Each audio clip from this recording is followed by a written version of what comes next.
Hello everyone, I'm Diane. Welcome to my channel, Beyond the Sewing Room. So today I thought I'd speak a little bit about this book that I've been reading this week. So it's called Love Clothes Last and it's by Orsola de Castro. So this particular lady is a fashion designer. She had her own fashion label and it's no longer in existence, but it was called From Somewhere and it was a sustainable fashion brand. So they used recycled clothing, they did a new spin on things and put things out there made from recycled materials. Now unfortunately that's no longer going, but she's had quite an impact doing public speaking and as an activist for sustainable clothing and using more sustainable products and so on and practices within the fashion industry. So it's really interesting. I've loved this book. It's just absolutely brilliant. Now as a maker, it's something that's quite close to my heart, is the loving your clothes and keeping them for a long time. Now because now I work making clothes as samples from home, I don't do mass produce things. I do some clothing samples for a fabric company and these are just one-off pieces, and that's what I do, and I do lessons and sew-alongs for them. I also do some alterations for people, which is great because that's keeping clothes in circulation, isn't it? So while it might look like I make loads and loads of clothes sometimes when I share things, because I do share things on Instagram, they're not all for me. A lot of them are samples that I make, and just some of the pieces will be for me, and the pieces that are for me are kept for a long time.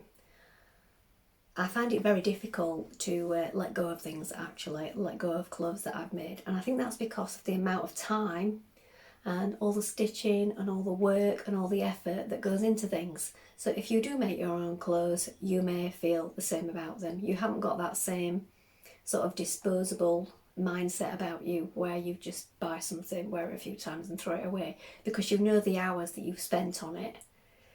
You're more likely to keep hold of it, I think. So a few things that came up in this book that I thought I'd start with was, one of them was mending. Now it's brilliant if we can mend our clothes. Obviously not everybody can do this, but you can go to somebody, if you know somebody like me locally, or find somebody locally that can mend your clothes for you. You can extend their life this way. And also you can have them refashioned, or you can have them turned into something completely new by having them deconstructed and reusing the fabric that way. Now I've done that with a few things, and I've got things that I absolutely love, and again I can't ever see myself getting rid of them because I love them so much. So I'm going to go straight to a couple of things now and show you some things that I've incorporated new bits with old, and also I've got a couple of bought items from years ago that I've held on to and I'm keeping in circulation and that I won't be getting rid of. I have very few bought clothes these days because I make everything, but the couple of things that I still do own from years ago when I bought a number of items, a few items actually, I've still got. So the few items that I did buy, I bought with thought and I've kept them. So I'm going to show you a couple of things now before continuing with the book. Now this is a made jacket. So I made this jacket. The fabric on the outer is cotton, and if you watch my videos you may have seen this before, but I do love this. I've been wearing it this summer. I'll probably wear it every summer. It's so loud and outrageous, but I do love it. Now this here is the rib from the bottom of one of my children when they were younger, one of their hoodies, which I've kept and deconstructed. So that part there has been reused, as is this grey zip. This has been reused. The outer fabric is new. The cuffs again have been reused. Now the inside, what I've used to line it with here, and if you look closely you can see it's been stitched together in panels in places to make it fit the inside. It's just on the front and on the back. It's not in the sleeves, this part. This was one of the children's hoodies when they were young. So obviously it wasn't long enough to line my full-size jacket, but I've cut up the sleeves, cut up the front and added pieces in to make a back and two front pieces big enough to line the inside of my jacket to make it warm. So that's what I've done with that. On the inside of the sleeves, I used some green lining that I had. I had pieces big enough, just enough to line the sleeves. And this top rib here was left over from another project. And it has got front pockets as well. So part of that is new cotton fabric, and then the rest of it is recycled pieces, the rib, the linings, and even the zip. And I love this, and it is so comfy, and the extra layer has made it really warm.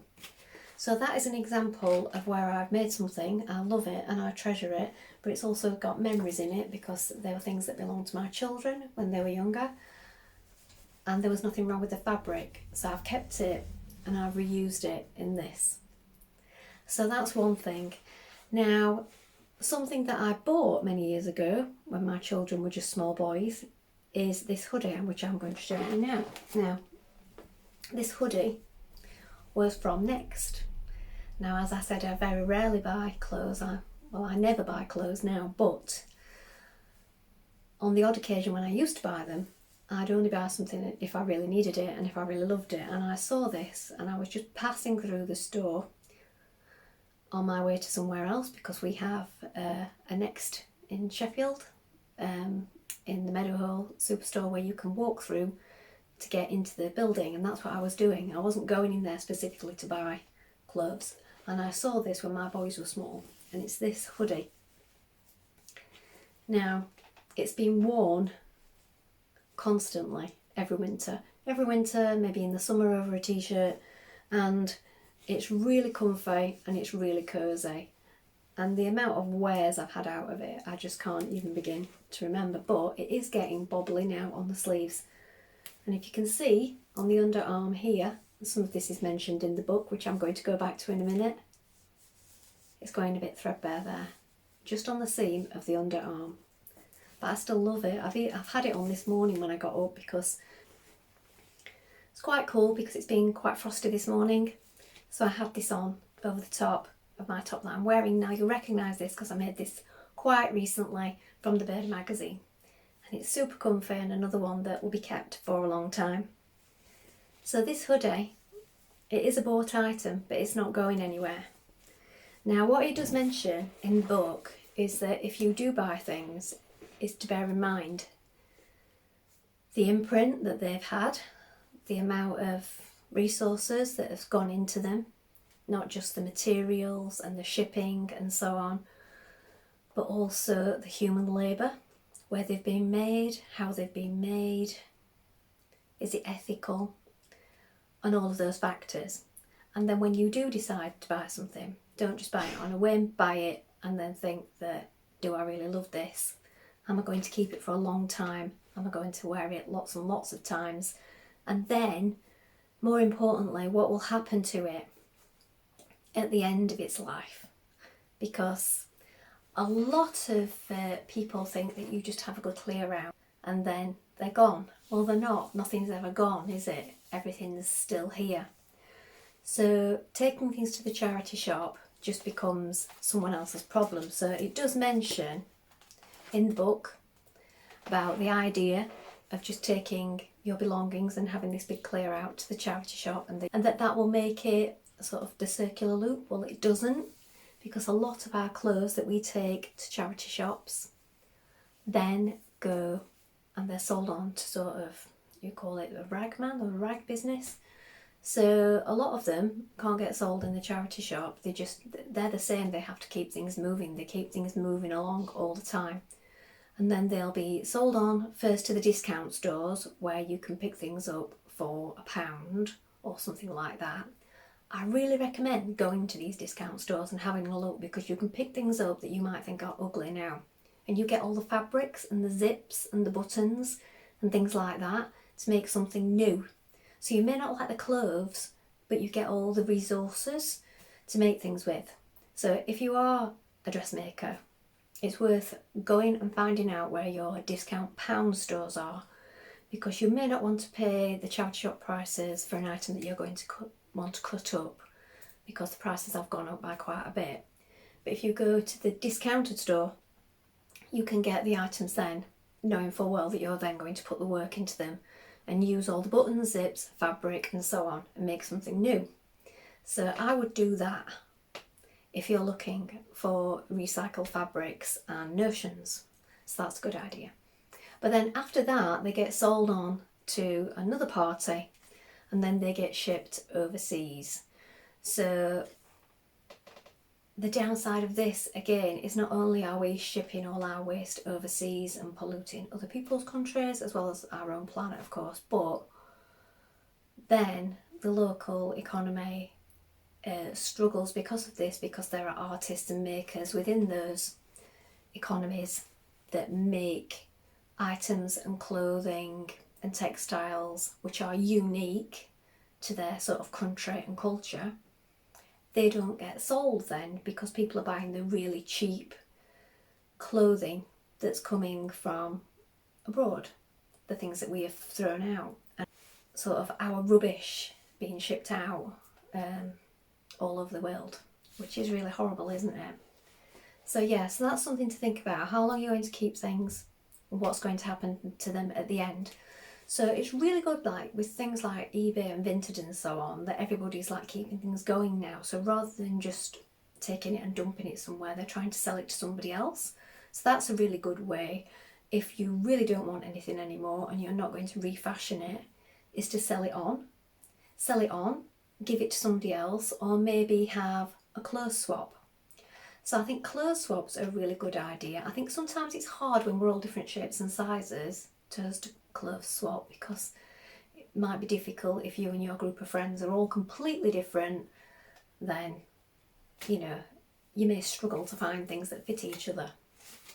But I think with things like oversized things like hoodies, large jackets and so on, things like that, or things that are quite multi-sized, it can work well. But if you invite enough people, there may be enough people that you're all going to get something you like. But you can also do this with jewellery, accessories, handbags, things like that. Another thing that I like to do is, and I've shared these before, with the amount of scrap that I generate from making samples and so on and doing things for other people, is I make handbags. Now I use a lot of my scraps up on my handbags, so a lot of these I've sold, but I do keep a lot for myself. So I use my denim scraps in this way, the lining as well. So I have a few in various denims and different pieces. All these zips and everything are recycled. These particular rings and slider are recycled, but some of them I have bought new for the purpose of doing this. All of these are from various things that I've made. And even, again, the lining. So I have lots of handbags.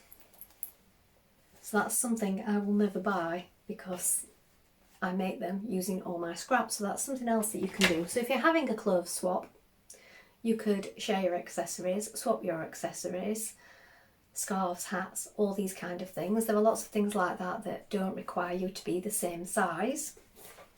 So that's another way of getting around it. I would like to say that I did have a shop on Etsy, but I've not got my Etsy shop anymore, and I did get quite disheartened with that because Etsy now seems to sell things in the same way that all large fashion companies sell things. So they sell things that are mass produced. So whereas Etsy started out as somewhere that sold things from individual makers, now you can just tell by looking at the quantities that people are selling and the sheer amounts that there's no way that one person, one artist is making those things at home, because they are being sold on such a huge scale. So I did get discouraged with Etsy, also the fees and just getting noticed and trying to keep your costs down and your prices down when you're competing against others that are mass producing things and the people that are being paid very little. So it all just got very disheartening and I came off Etsy. So I'm no longer doing that. So I may think of another way of reselling bags in future because I do like making them. So that's something else that came up. So going back to the feature on mending in the book, there are lots of things that you can do. Even if you have decided that something's come to the end of its life, you can take out the zips, take out the buttons, anything that can be reused again. Even if you won't use it yourself, you may know a friend or a relative or someone who sews, and I'm sure they'd be really happy with those bits and bobs because they are so expensive to buy. Zips, buttons, the D-rings for bags, the little sliders off handbags. So if you have something that's disintegrating and crumbling, all these things, even if you're getting rid of the item for the last time because it's well past its wear, keep all the hardware from it. Now, I'm going to show you a couple more things now. So this particular denim jacket I made a number of years ago. It's another one that I love. Won't be going anywhere. But the lining was originally a pink and white striped lining, cotton lining. It is still inside. Now I did find that after wearing it for a few seasons, my arms didn't slip in the sleeves the way I like. So I put this lining over the top of it, which has given it an extra layer and made it a little warmer. So now this is often worn in the winter months as well because it's warm enough. And I just placed it over the top. So that's been relined. So that's something you can do. You can add linings or reline clothing to extend their wear or make them suitable for other seasons.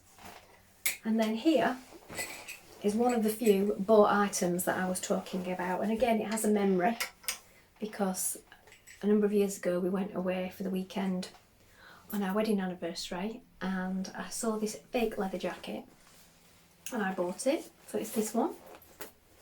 So it's faux leather, it's not real.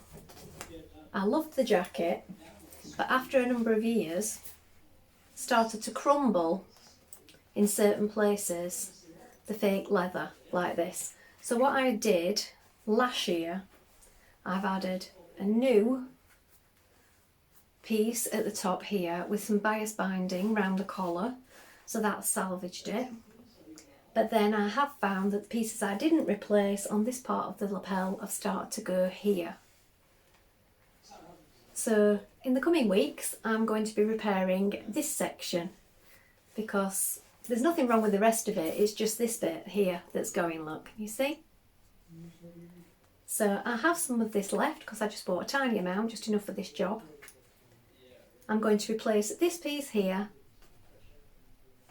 and it's already bound round the collar, so I'll just unpick that little bit there, tuck it under and hand stitch it and sew it on the inside. The rest of it seems to be a more durable fake leather, so that won't need doing again. Just this section here. So that will keep that going and that will keep that in circulation and it will extend its life further. As I said, it's got memories. I do really love it. And it's the kind of thing that I don't really think they go out of style at all. That kind of sort of fake bag jacket look. So I'll be keeping that for a long time, I hope. So those are a couple of my things that I like to keep in circulation and that I use recycled parts on. If you have your new clothing that you find for whatever reason you don't want to wear it anymore, or you've got something that you don't like about it, have a good look at it before you think about throwing it away or passing it on or taking it to the charity shop. Now, this next piece is a job for me again in the coming weeks. So I made this a few years ago. I do love it. I have worn it a number of summers and it's a red jersey dress. Now I love the fabric and I loved the fabric when I bought it. So I bought this fabric because it's really good quality jersey and I love the colours. Now the thing is, it's a shift dress. It comes just above my knee. I made it and it fits me really well. But the thing is with that, I find that now I don't always want to wear something that's quite so clingy. And also, it's that kind of dress that you'll only wear it on certain occasions. And that feels a bit wasteful. So what I've decided I'm going to do with this is I'm going to cut it off about here So it'll be a long line t-shirt, and I'll have this bottom section left. Now I did at the time make my sleeves 3/4. Now if you remember when I made this one, if you watched the video a few weeks ago, I've put in a fake seam here because I was using up scraps to make this one, and there wasn't enough to make full length sleeves unless I did it in 2 parts. So I feel that when I shorten this dress to make it into a long line t-shirt, I'm going to also alter the sleeves and make them full length, and then that will get worn all through the autumn and winter, and I would imagine for a good few autumn and winters to come, because it's really cosy and super soft. So that's what I'm going to be doing with that. So have a look at things. Can you turn dresses into tops? Can you deconstruct them all together? Can you turn dresses into a skirt and top? Maybe just use the bottom half. Maybe somebody else would like the top half when you've reconstructed it and made it into something else. It is something that is really easy to do once you start looking at things. There's not that many changes that need making to some things to make them into something completely different. Sleeves can always be shortened or taken off completely. Bottoms can always be cut off things to completely change them into a new garment. And sometimes it's just a case of adding a waistband or just adding a hem to the top part to make it into a top. So there's lots that you can do there. Now, not everybody sews, and I know not everybody's into refashioning and recycling, but if you are thinking of, buying a new wardrobe, I think you do need to look at what kind of fabrics that you're buying, how often you're going to wear them, are they going to be useful? If it's something you're only going to wear a couple of times, do you really need it or want it? In the book it does mention that there are lots of places where you can rent things now, so for weddings and special occasions, just rent them. I think if you have family members who are the same size, maybe you could ask if they have formal wear that you could borrow. So that's a good idea. But also, just if you are going to buy something special, don't be afraid to wear it again and be seen in it again, because we're not all on the runway and we don't need to wear something new every time we go to a party or a special event. And plus, people are very much focused on themselves, so they probably wouldn't realise that you'd wore that dress to another event, another wedding or whatever. So that's just something to think about. Something I did find really interesting was the desire people have for jeans having the distressed look, and how polluting and dangerous it is to make jeans look like that. Now, I have a couple of pairs of jeans, and all of my jeans that I've not made, I've got jeans that I've made, and then I've got, 4 pairs of jeans that are store-bought, and they are all second-hand, so all of them have been bought from the charity shop. Now, this particular pair that I've got on have got a piece of distressing on them. I don't know if you can see, I'll stand up. So just here. Now, looking at it, I think that is organic. So the distressing that was talked about in the book was done with sandblasting and bleaching and various other methods, and it's really dangerous for the people that work in those conditions, and it's really polluting for the environment. And what I found quite amusing was that she has a little game, the author, that she plays with herself when she sees people in these various jeans of different levels of distressing, is how they could have possibly got like that naturally. And the fact that a lot of the distressing would never occur in real life unless you were wearing your jeans around your ankles the whole time or skidding around on your bottom the whole time. And that it would take years and years and years of doing this continuously to get them to look like that. And why do we want to wear things that are like that? I think a flip side of that is now, because it's acceptable to wear jeans like that, we don't look at people in a funny way. If they have got a rip in their jeans that's been repaired, we're not really going to notice it because we're so used to seeing everybody walking around in those jeans. I know it doesn't excuse it, but I suppose you could look at it like that. Now, my husband has a pair of jeans that I've patched so many times. They are just patch upon patch upon patch, and he wears them and he loves them, and I can't see him stopping wearing them anytime soon because they're in this constant cycle of repair. They were already like that when you got them from the charity shop, though, I might add. We didn't buy some that looked like this new. And now I just keep repairing them. Every time it goes somewhere, I add a little patch on the inside and I stitch it. So there's different ways you can do that. There's borrow and so on, where you can add pieces in and do the fancy stitching, or sashiko.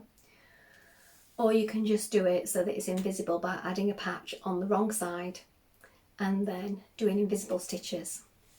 Either way, it'll extend the life of your jeans. Now, I really do think this book is worth a read. It's just so interesting, so many things to think about, and there is a big list of further reading at the back that I will definitely be working my way down. So I'll be going on my library website and checking out what they've got there, and then keeping my eye out in the charity shops for the rest of the books. I just want to share with you one last picture before I wrap this video up, and it's this one. And this is a beloved jacket of the author's, and she's covered it in vintage pins, and she wears that regularly and she's worn it for many events. And she said that that's just another way that you can hide stains, holes or imperfections in clothing that you otherwise wouldn't want people seeing, is to just embellish in different ways using brooches and accessories. Well, I hope that's given you something to think about. Please let me know in the comments below how you extend the life of your clothes, how long you keep your handmade items, and how you keep your handmade items going. Do you recycle them? Do you remake them? Any ideas, anything that I've not thought of, I'd love to hear from you. Thank you so much for watching today. Bye for now.